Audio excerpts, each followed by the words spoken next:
Bienvenidos a esta segunda parte del sistema de carga. Ahora nos falta explicar por qué se apaga la lámpara o foco testigo en el tablero. Como ya habíamos mencionado, la corriente que produce el alternador sale por uno de los diodos positivos y va finalmente a terminar en la batería. Pero como puedes ver, en paralelo se encuentra una conexión hacia los diodos de campo o diodos de excitación. Ahí se presenta también un ánodo, de tal manera que la corriente también puede salir por este extremo.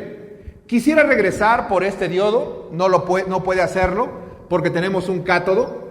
Viene en su camino, quiere pasar por este diodo, tampoco puede porque también es un cátodo, y eso lo obliga a llegar a este punto. Al llegar a este punto es donde se encuentra lo más interesante. Si mal no lo recuerdas, la corriente que traemos es el polo positivo, de tal manera que ahora aquí hay el polo positivo. ¿Por qué se apaga la lámpara? Recordemos que la batería está alimentando a través del polo positivo a el solenoide de la marcha, al switch, y pasa por el fusible, el polo positivo. Y ahora resulta que en su otro extremo también hay positivo.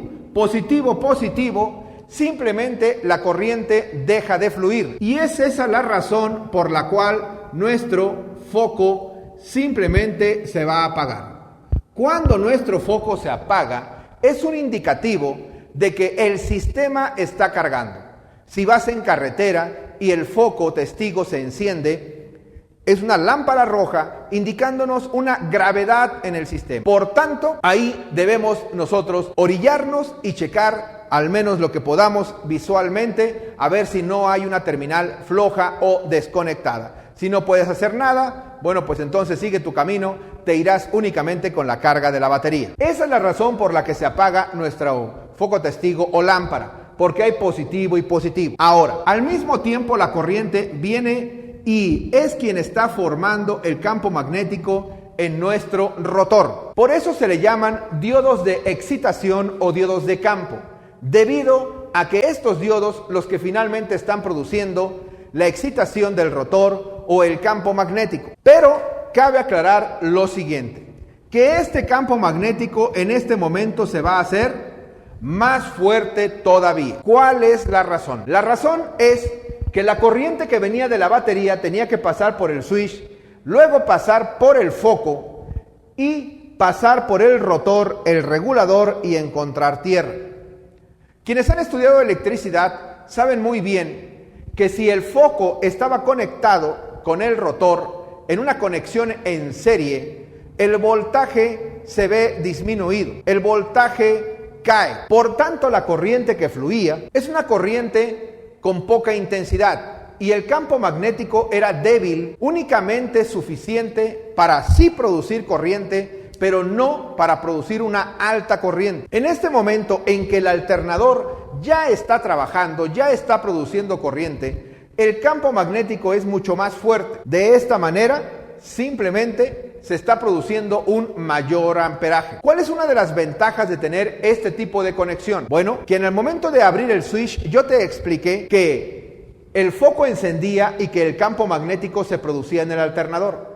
Pero si ese campo magnético es demasiado fuerte, la marcha que ha de impulsar a nuestro motor para que éste arranque tendrá que hacer un mayor esfuerzo, pues no solamente tiene que hacer girar al cigüeñal, a subir y bajar los pistones, a mover el árbol de alevas para abrir y cerrar las válvulas, sino que en este caso también tiene que impulsar a los accesorios que se encuentran enfrente del motor, como la bomba de la dirección hidráulica, el compresor del aire acondicionado, en este caso nuestro alternador. Y si nuestro alternador tiene un campo magnético demasiado fuerte, entonces la marcha tendría que hacer mayor esfuerzo, lo cual se traduciría en un mayor consumo de corriente en la batería. Por eso era bueno que el campo magnético al principio fuera débil y ahora tenemos un campo magnético más fuerte. Bien, la producción de la corriente se está dando ahora con mayor intensidad, pero vamos a cerrar el circuito.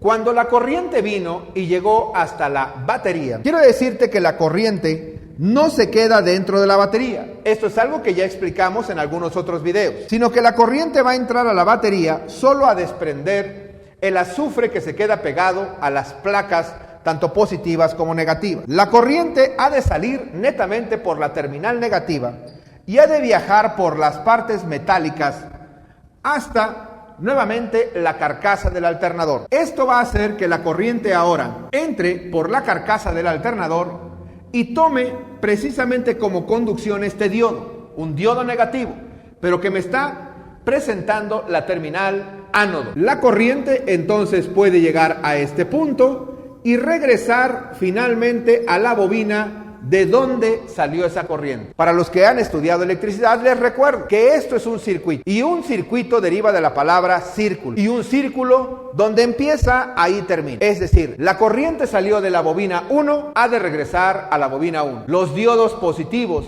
y los diodos de excitación serán diodos de salida, mientras que los diodos negativos son diodos de retorno, diodos por donde va a regresar nuestra corriente producida. Cada una de las bobinas le irá tocando a su vez su momento en que van a ir produciendo su corriente. Y esta corriente, te mencioné, es alterna, así que posteriormente este extremo será positivo y luego este extremo será el negativo. Así que la corriente simplemente va ahora a tomar otro camino.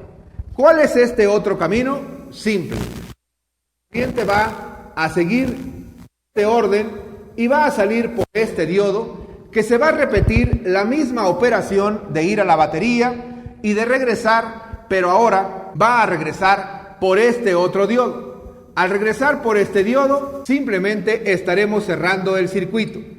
Y así, cada una de las bobinas del estator va a ir produciendo corriente alterna, y son los diodos rectificadores los que se encargan de canalizarla para que se convierta en directo. Nuestros diodos de excitación o diodos de campo, como ya te lo mencioné, idénticamente igual van a ir sacando la corriente que va a estar retroalimentando a nuestro alternador netamente en el rotor para que se siga formando el campo. Pero, ¿qué es lo que pasa una vez que nosotros llegamos a el voltaje requerido, que más o menos bascula en 14.7 volts?